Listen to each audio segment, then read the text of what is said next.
तो आज जब हम फिर से रोमियो 10 में लौटते हैं, हम बाइबल के सबसे आकर्षक अंशों में से एक का अध्ययन करने जा रहे हैं, मेरा मानना है।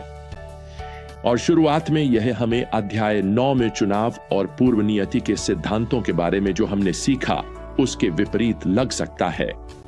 अध्याय 9 में ऐसा लगा जैसे केवल परमेश्वर पर ही निर्भर है कि वह किसे विश्वास करने के लिए चुनता है, लेकिन अब यहां अध्याय 10 में ऐसा लगता है कि इंसान को भी एक चुनाव करना होता है। हम इस विरोधाभास को कैसे सुलझाएं? खैर, हमें इसकी जरूरत नहीं है। असल में हम अपनी सीमित बुद्धि और समझ से इसे सुलझा ही नहीं सकते। लेकिन यह सच है कि दोनों मौजूद हैं। मनुष्य की इच्छा और परमेश्वर की इच्छा दोनों ही काम कर रही हैं। यही बात हमारे उद्धार से संबंधित शास्त्र में सिखाई गई है। कुछ अंश परमेश्वर की इच्छा पर जोर देते हैं और कुछ अंश मनुष्य की इच्छा पर जोर देते हैं। अब अगर इसमें कोई संदेह है कि हमें उद्धार के लिए व्यक्तिगत निर्णय लेना चाहिए, तो रोमियो 10 उस बहस को सुलझा देगा। असल में पौलुस अब यहां लिखते हैं, हम खुद को पद 13 पर पाते हैं, क्योंकि जो कोई प्रभु का नाम लेगा वह उद्धार पाएगा। लोग मुझसे समय समय पर पूछते हैं, मैं कैसे जानूं कि मैं चुने हुए लोगों में से हूं या नहीं? खैर, इसका जवाब देना वास्तव में आसान है। क्या आपने उद्धार पाने के लिए प्रभु का नाम पुकारा है? तो पद 13 के बाद पौलुस कुछ प्रश्न पूछना शुरू करते हैं ताकि उद्धार के मामले में हमारी व्यक्तिगत भूमिका पर जोर दिया जा सके। और पहले 2 प्रश्न अविश्वासी के सुसमाचार के प्रति प्रतिक्रिया से संबंधित हैं। पौलुस यहां पद 14 में पूछते हैं, तो वे उसे कैसे पुकारेंगे जिस पर उन्होंने विश्वास नहीं किया, और वे उस पर कैसे विश्वास करेंगे जिसके बारे में उन्होंने कभी सुना ही नहीं? दूसरे शब्दों में, अविश्वासियों को विश्वास में परमेश्वर को पुकारने से पहले सुसमाचार के तथ्यों की आवश्यकता होती है। उन्हें सुसमाचार सुनने की आवश्यकता है। उन्हें यह जानना जरूरी है कि किस पर विश्वास करना है और किस में विश्वास करना है, ताकि वे उद्धार पा सकें। तो पद 14 में ये आरंभिक प्रश्न अविश्वासी की सुसमाचार के प्रति प्रतिक्रिया से संबंधित है। अब अगले 2 प्रश्न विश्वासियों की जिम्मेदारी से जुड़े हैं। पौलुस यहां फिर से पद 14 में लिखते हैं, और वे कैसे सुनेंगे यदि कोई प्रचार करने वाला न हो? वैसे यह हर मसीही की जिम्मेदारी है।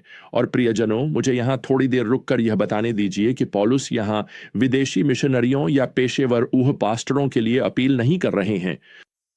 वे भी इसमें शामिल हैं और पौलुस बाद में उस पर आएंगे, लेकिन अभी पौलुस हर मसीही की ओर इशारा कर रहे हैं जो इस धरती पर है। देखिए, हम चंदा पेटी में थोड़ा सा पैसा डालकर यह नहीं कह सकते कि अब आप कलीसिया के अगुवे जाइए और कुछ लोगों को ढूंढें, आप जानते हैं, ताकि वे सुसमाचार के संदेश को मान लें। नहीं, हम महान आदेश, ग्रेट कमीशन से खुद को पैसे देकर मुक्त नहीं कर सकते। हमारे संसार तक सुसमाचार पहुंचाने की जिम्मेदारी हर विश्वासी को दी गई है। तो मुझे आपको बताने दीजिए, आज के औसत मसीही ने कभी भी अपने सहकर्मियों, सहपाठियों या पड़ोसियों से अपने विश्वास के बारे में मौखिक रूप से बात नहीं की है।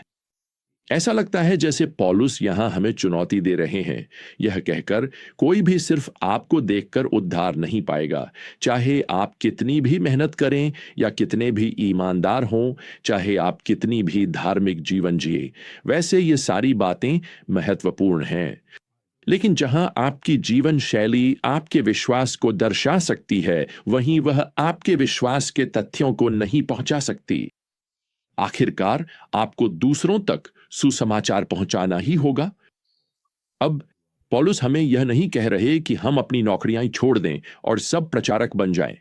वास्तव में पौलुस यहां पद 15 में जिस यूनानी शब्द का उपयोग करते हैं प्रचार के लिए, जब वे कहते हैं वे कैसे सुनेंगे यदि कोई प्रचार करने वाला ना हो, उसका अर्थ केवल किसी औपचारिक संदेश या मंच से कही गई बात से कहीं अधिक व्यापक है। इसका शाब्दिक अर्थ है उद्घोषणा करना, घोषणा करना, सुसमाचार का प्रचार करना। मैं एडवर्ड किम्बल को इसी तरह के प्रचारक के रूप में देखे बिना नहीं रह सकता। वह एक मोची थे। खैर, उन्होंने 1800 के दशक की शुरुआत में शिकागो में अपने गृह चर्च में रविवार स्कूल पढ़ाने के लिए स्वयं सेवा की थी। उनका दिल शिकागो के भीतरी शहर की कठिन गलियों में रहने वाले लड़कों के लिए धड़कता था और वे इधर उधर जाकर लड़कों को अपने रविवार स्कूल की कक्षा में आमंत्रित करते थे। और उनकी कोशिशों के जरिए D.L. मूडी नामक एक युवा लड़के ने मसीह को स्वीकार किया और बड़ा होकर एक पेशेवर प्रचारक और पादरी बन गया। 1979 में D.L. मूडी ने F.B. मेयर नामक एक युवा व्यक्ति को प्रभु के पास लाया। F.B. मेयर भी एक प्रसिद्ध प्रचारक बने, जिन्हें भगवान ने उनके उपदेशों और उनकी लिखी पुस्तकों के माध्यम से हजारों लोगों तक पहुंचने के लिए इस्तेमाल किया। वास्तव में मेरे पास F.B. मेयर द्वारा लिखी लगभग हर किताब है। खैर, F.B. मेयर ने Z.W. चैपमैन नामक एक युवा व्यक्ति को मसीह के पास लाया। चैपमैन भी आगे चलकर एक प्रचारक बने और एक दिन उनके प्रचारक ने एक अमेरिकी बेसबॉल खिलाड़ी बिली संडे को मसीह के पास लाया। बिली संडे ने विशाल सर्कस टेंटों के नीचे भारी भीड़ इकट्ठा की और अपने जीवन काल में 1 मिलियन से अधिक लोगों को सुसमाचार सुनाया। और उनके एक प्रचार अभियान के दौरान जो शार्लोट नॉर्थ कैरोलिना में हुआ था, इतनी जबरदस्त प्रतिक्रिया मिली कि सभाओं को बढ़ा दिया गया और बिली संडे ने अपने एक मित्र को एक रात प्रचार करने के लिए बुलाया ताकि वे थोड़ा विश्राम कर सकें। उनके मित्र का नाम मोर्दकाई हैम था। अब जब मोर्दकाई हैम उस रात प्रचार कर रहे थे, एक किशोर लड़के ने मसीह को स्वीकार किया और उसका नाम था बिली ग्राहम। इन 6 लोगों के माध्यम से, जिनके द्वारा लाखों लोगों ने सुसमाचार सुना, उनकी आत्मिक वंशावली एक ऐसे व्यक्ति तक जाती है जो बिल्कुल भी प्रचारक नहीं था, वह एक मोची था।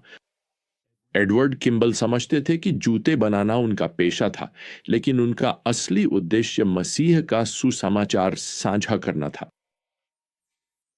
अब पौलुस यहां पद 15 में चौथा और अंतिम प्रश्न पूछने जा रहे हैं और पौलुस यह सवाल करते हैं, वे प्रचार कैसे करेंगे जब तक उन्हें भेजा ना जाए। अब इस प्रश्न के साथ पौलुस अंततः अपनी उंगली कलीसिया की ओर उठाते हैं और इसमें हर बाइबल निष्ठ कलीसिया शामिल है। वैसे आज की कलीसिया ने काफी हद तक यह भूल गई है कि उसका मिशन यह नहीं है कि वह कितनों को बैठा सकती है, बल्कि यह है कि वह कितनों को भेज सकती है। मेरे अपने देश उत्तरी अमेरिका में कलीसिया की 80% वृद्धि स्थानांतरण के कारण होती है, अर्थात लोग एक कलीसिया छोड़कर उसी समुदाय की दूसरी कलीसिया में चले जाते हैं। आजकल कलीसिया की संख्या में वास्तव में ज्यादा वृद्धि नहीं हो रही है, यह बस एक स्थान से दूसरे स्थान पर स्थानांतरित हो रही है।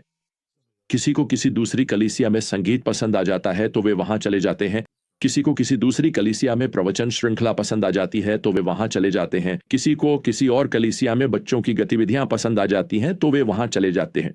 तो आज हमारे देश में कम से कम यह कहावत है कि लोग कलीसिया हॉपिंग कर रहे हैं, एक जगह से दूसरी जगह जा रहे हैं।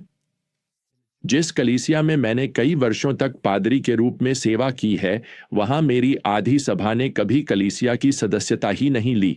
वे बस थोड़े समय के लिए वहां रहते हैं और शायद जल्द ही कहीं और चले जाएंगे। पौलुस चाहता है कि हम दुनिया के लिए कहीं गहरी करुणा और स्थानीय कलीसिया के कार्य के लिए गहरा जुनून लेकर यहां से जाएं। हम कलीसिया में इसलिए हैं ताकि हम एक दूसरे से जुड़ें और बलिदान पूर्वक अपने समुदाय के साथ सुसमाचार साझा करने के लिए स्वयं को समर्पित करें।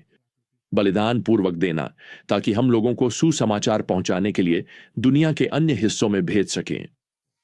देखिए, लोग उस पर कैसे विश्वास कर सकते हैं जब उन्होंने उसके बारे में कभी सुना ही नहीं। वे उसके बारे में कभी कैसे सुन पाएंगे अगर कोई उन्हें यह समाचार नहीं पहुंचाता। और फिर आपके सामने यह अंतिम प्रश्न आता है, और लोग सुसमाचार की शुभ सूचना कैसे पहुंचा सकते हैं अगर स्थानीय कलीसिया उन्हें अपने समुदाय में सड़क के उस पार, समुद्र के पार भेजने के लिए तैयार नहीं है, उनके लिए प्रार्थना नहीं करती और उन्हें समर्थन नहीं देती जब वे जाते हैं। ऐसा लगता है जैसे पौलुस इन सवालों के माध्यम से पूछ रहे हैं, क्या हम वास्तव में परमेश्वर के मिशन और मसीह के सुसमाचार में अपनी भूमिका की परवाह करते हैं? अगर हम करते हैं तो प्रभु की इस अद्भुत सराहना को नजरअंदाज न करें। पौलुस अब पद 15 के अंत में इसे इस तरह कहते हैं, जो शुभ समाचार सुनाते हैं उनके पांव कितने सुंदर हैं। तो प्रियजनों, मेरा सवाल है, आज आपके पांव कितने सुंदर हैं? मेरे पांव कितने सुंदर हैं? आइए हम प्रभु से प्रार्थना करें कि वह हमारे भीतर संसार के लिए दया बढ़ाए, अपने कार्य के लिए हमारा उत्साह बढ़ाए। आइए हम चुप्पी से संतुष्ट न रहें। जिस भी संसार में परमेश्वर ने हमें जीने, काम करने और खेलने के लिए नियुक्त किया है, आइए हम उनसे प्रार्थना करें कि वे हमें वास्तव में बोलने, संवाद करने के अवसर दें, ताकि हमारा संसार सुन सके और समझ सके, और परमेश्वर की कृपा से वे प्रभु का नाम पुकारें ताकि वे उद्धार पा सकें।